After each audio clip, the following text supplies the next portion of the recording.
The member for Page. Thank you, Mr Speaker. Mr Speaker, my question is to the Minister for Agriculture and Water Resources. Will the Minister update the House on how the government is providing financial support to farmers and building drought resilience, including in my electorate of Page?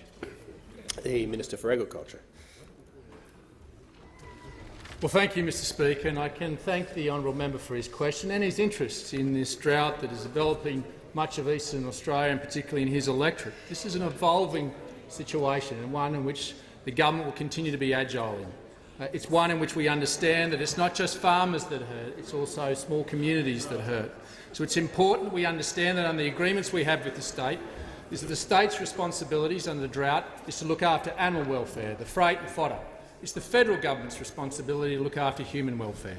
And I'm proud to say that since we've come to power, we've invested over $1.4 billion, not only in concessional loans but in direct support to family households and the communities.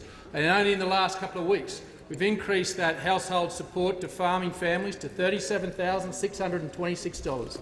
That's to help them put bread and butter on the table, to take the household pressures off them, to let them have some clear thinking.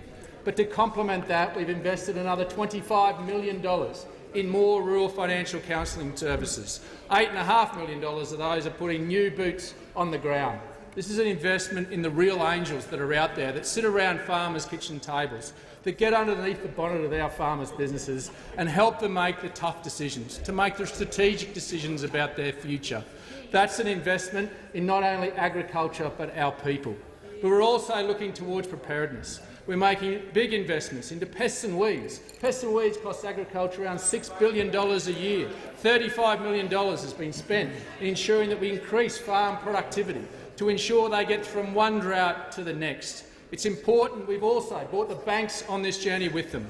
We bought them, kicking and screaming and offsetting the farm management deposits, the $6.62 billion in farm management deposits the banks have from farmers who put aside money in the good times to offset against their loans. That will save farmers tens of thousands of dollars into the future. That's an investment in agriculture's future. We've got the banks, who are the capital providers to agriculture, to come on that journey with us. But we've also made an additional $11.4 million investment into mental health. That's on top of the new investment around allowing the rebate, the Medicare rebate, to be given to those to be able to undertake psychological assistance online for those farmers that are doing it tough, to be able to do it in the dignity and sanctity of their own home. But I say to every farming family, the story of agriculture is a good one. The story of agriculture is just add rain. And I can tell you that when the rain comes, the good times will come.